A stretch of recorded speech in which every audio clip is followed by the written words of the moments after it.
let's start with some data. On this graph here, we can see the capacity of renewables in Scotland as it stood at the beginning of the year. Dark here, dark green, that's what is built and under construction. Slightly lighter, all the projects that are approved. Lighter yet in planning, and then on top, what ScotWind will add if that all gets developed. And we're measuring the capacity here in gigawatt.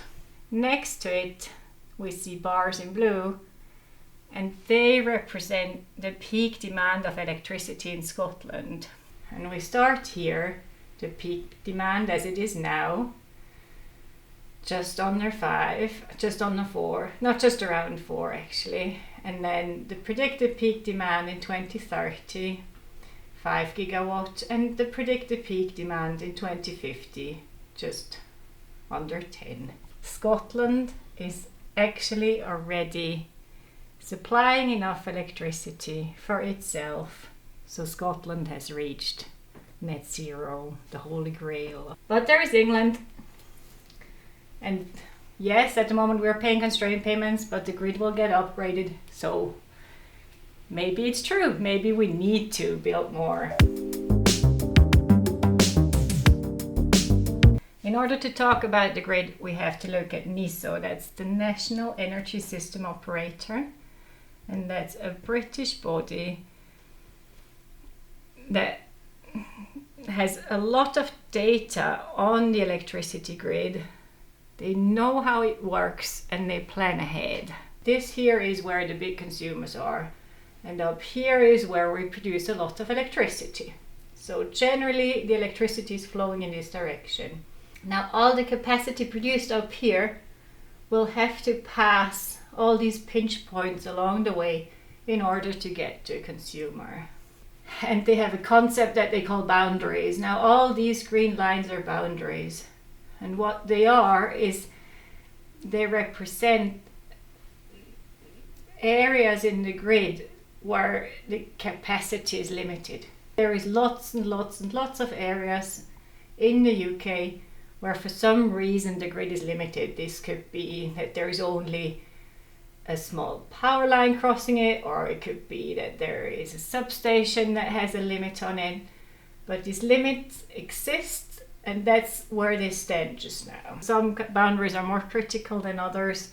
Boundary B4 between North Scotland, which is all this here, and South Scotland, B6, which is between Scotland and England, here along the boundary, and B9 further down between the Midlands and London down here.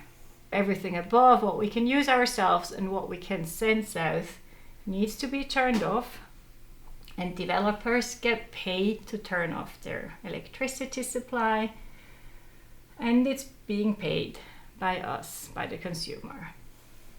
So these boundaries and these limitations in the grid are the reason for the constraint payments. And this is from a website that my guy Robin Hawke programmed, a great website where you can see every single day how much has been wasted on constraint payment and alternative energies every day, and he adds it up. So far in 2025 we have wasted over £700 million. And this is money that comes straight from our pockets because that is added onto our bills. The system as it is at the moment is very expensive for us to run. And the problem is the limits in the grid. What NESO tries to do is NESO tries to manage generation, demand, and the grid infrastructure. So they have introduced another concept, caps, that they published at the beginning of this year. These are limits set to reduce constraint payments with boundaries and grid upgrades in mind. There is some offshore links that are in planning, and there is upgrades to all sorts of lines all through the UK. NESO is aware of these upgrades, and with these upgrades in mind, they have published a paper that gives caps for generation in the various transmission zones. So let's take a look at these caps and let's see where we stand in Scotland. So North Scotland has caps for 2030, and what we can see here, that's the level of the caps. So the red lines are the levels that NESO has published. If we take what is in planning already, we are actually in a very good position to reach these aims. For Scotland as a whole, we not only have a cap for 2030 but also for 2035. But you see that we are already very well set up to reach these targets. We don't even have to consent everything that's in planning, and still we have a very good chance of reaching the 2030 targets. We also have caps for solar. For solar, North Scotland has already done enough. Scotland as a whole, so the south of Scotland, has some more potential, so that can easily be fit either on a rooftop or over a car park. We really don't need to use our agricultural land. Battery energy storage systems. The situation is even more extreme in that we have already consented too much. For Scotland as a whole, it's even more extreme. All this here has been consented and will not be needed. The caps set for BESS in Scotland are quite low, just between 5 and 10 gigawatt, because BESS actually only makes sense if they're located close to a consumer. They are not storing energy for windless days. They're really just good for balancing the grid short term.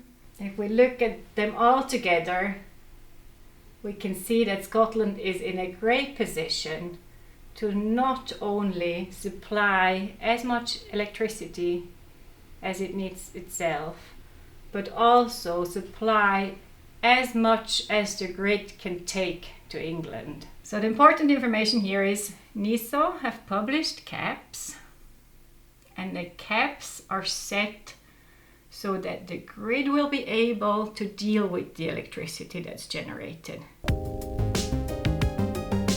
This here is Spittal. You can see the houses where people live. It's a little hamlet in Caithness.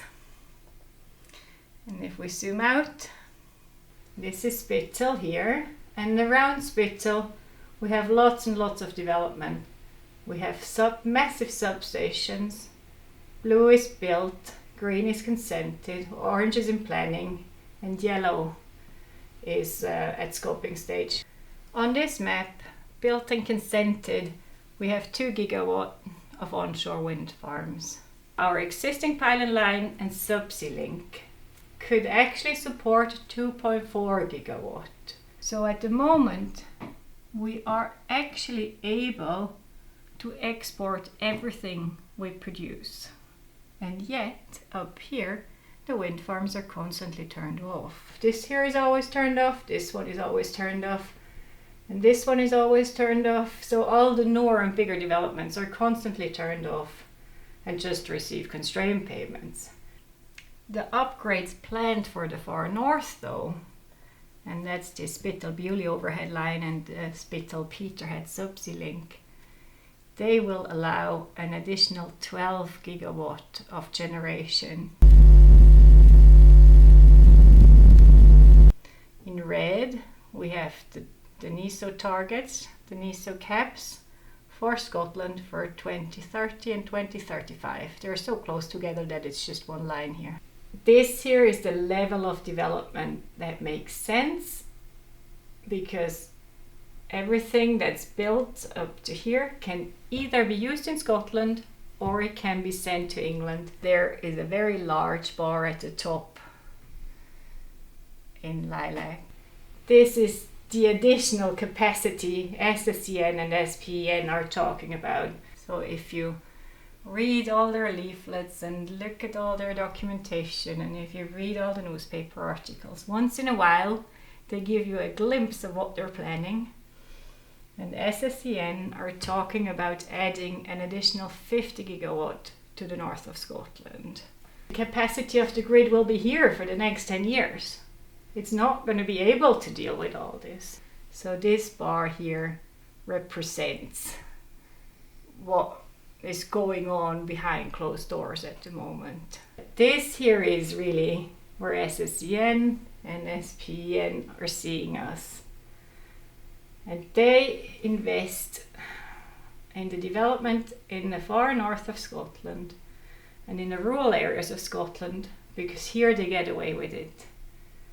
And they invest because they don't care whether the electricity actually reaches a consumer or not, because they get paid anyway. If we don't start to upgrade the grid from the consumer end, then we just replicate the situation we have now, and in the future the scale is just going to be so much bigger.